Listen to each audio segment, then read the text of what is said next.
ছোট বাচ্চাদের বায়না মেটাতে আমাদের মায়েদেরকে হেরে যেতে হয়। তো ওদের কথা না শুনলে যেন হয় না। তো কালকের ভিডিও যারা হয়তো দেখেছেন আমার কেকের ভিডিওটি, তারা হয়তো জানেন কেন এই কথাটা বলছি। তো কালকে যেহেতু রেড কালার করতে পারিনি, সেজন্য মেয়ের অভিমানটা মেটানোর জন্য আজকে একটু ট্রাই করলাম। ও বলল লাল লাল কিছু আমাকে করে দিলে না। তা আমি বললাম ঠিক আছে, আমি তোমাকে ফুলকো ফুলকো রেড রেড কালারের লুচি খাওয়াচ্ছি। তো আজকের রেসিপিটা সেটাই, মেয়েকে তৈরি করে খাওয়ালাম। তো ভাবলাম আপনাদের মাঝেও শেয়ার করা যাক। তো আশা করি ভিডিওটি কালকের মতো ইনশাল্লাহ আপনাদের ভালো লাগবে এবং মন ছুঁয়ে যাবে। তো আসসালামু আলাইকুম ফ্রেন্ডস, কেমন আছেন? আশা করি আমার ভিডিওটি যে যেখান থেকে দেখছেন আল্লাহর রহমতে সুস্থ আছেন এবং ভালো আছেন। আলহামদুলিল্লাহ আমরাও ভালো আছি।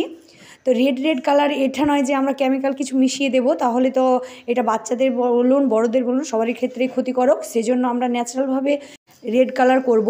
সেজন্য এখানে আমাদের প্রয়োজন বিটরুট, যেটা আমি পরিষ্কার করে ধুয়ে ভালো করে এইভাবে কেটে নিলাম এবং এটা জুস তৈরি করে নেব। তো আশা করি আপনারা দেখেই বুঝতে পারছেন আমি কিভাবে করছি এই কাজটি। কালকের ভিডিওটি হয়তো যারা দেখেছেন এটা বুঝতে পারছেন। আমি এইভাবে কালকে কেক তৈরি করার চেষ্টা করেছিলাম, বাট আমার মেয়ের যে রেড রেড বলেছিল সেই রকম আমি করতে পারিনি। সেজন্য আমার মেয়ের জন্য আজকে রেড রেড কালার পারফেক্টভাবে আমি ফুলকো ফুলকো লুচি তৈরি করব, সেটারই রেসিপি আপনাদের মাঝে এনেছি। আশা করি ইনশাল্লাহ আপনাদের ভালো লাগবে। তো এইভাবে আমি মিক্সার জারে দিয়ে এটাকে ভালো করে গ্রেট করে নেব। আর অন্য বাটিতে আমি এখানে ময়দা নিয়ে নিচ্ছি, ঠিক যতটা পরিমাণ করব সেইভাবে নিয়ে নিলাম। আপনারা এখানে আপনাদের প্রয়োজন অনুযায়ী কম বেশি করে নিতে পারবেন আর কি। তবে সামান্য এখানে লবণ দিয়েছি এবং ঘি দিলাম।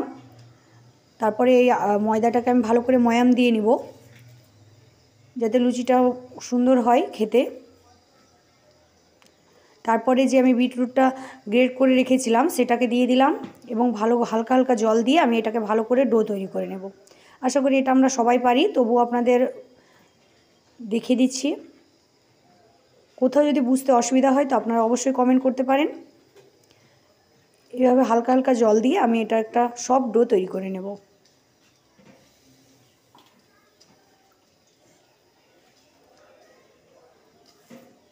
একটু সময় লাগবে, ভালোভাবে এইভাবে মধ্যে করে নেব। তো দেখুন আমার কমপ্লিট হয়ে গেছে। ঠিক এইভাবে আপনারা তৈরি করে নেবেন। তারপর আমি ছোট ছোট লেচি কেটে নেব। একেবারে ইজি প্রসেস, যে কেউ আমরা পারবো। দেখুন কালারটা আমাদের রেড এসেছে, একেবারে ন্যাচারালি, এটা কোনো ক্ষতিকারক নয়। আমরা বড় ছোট সবাই এটা খেতে পারবো। আমি এইভাবে ছোট ছোট লেচি কেটে নেব। সবগুলো এইভাবে করে নিচ্ছি।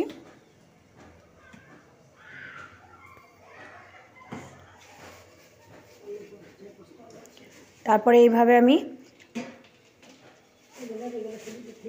সুন্দর করে বেলে নেব একে একে। এখানে সামান্য তেল দিয়ে আমি বেলছি, আপনারা চাইলে ময়দা দিয়ে বেলতে পারেন। তো এইভাবে একে একে সবগুলো আমি বেলে নেব। তো এতক্ষণ যারা আমার ভিডিওটি ধৈর্য ধরে দেখছেন তাদেরকে অসংখ্য ধন্যবাদ। ভিডিওর কোনো অংশ যদি আপনাদের ভালো লাগে তো অবশ্যই লাইক সাবস্ক্রাইব করতে ভুলবেন না, যেন পাশের বেল আইকনটি প্রেস করতে। দেখুন এইভাবে আমার সবগুলো বেলা হয়ে গেছে। মাশাআল্লাহ, দেখে কতটা লোভনীয় লাগছে আশা করি দেখে বুঝতে পারছেন।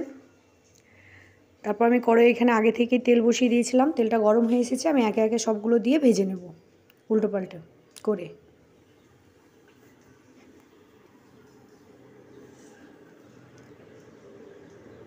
দেখুন মাশাআল্লাহ কতটা সুন্দর হয়েছে এবং ফুলকো ফুলকো হচ্ছে।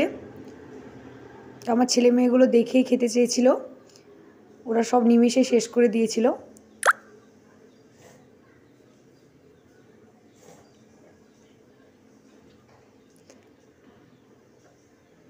তো আমি এইভাবে সবগুলো ভেজে নেব। আশা করি আপনাদের ভিডিওটি ভালো লেগেছে। যদি ভালো লাগে তো অবশ্যই চ্যানেলটিকে সাবস্ক্রাইব করে আমার পাশেই থাকতে পারেন। ততক্ষণ সুস্থ থাকবেন, ভালো থাকবেন। অন্য একটি রেসিপি ভিডিও নিয়ে আবার আপনাদের মাঝে হাজির হব।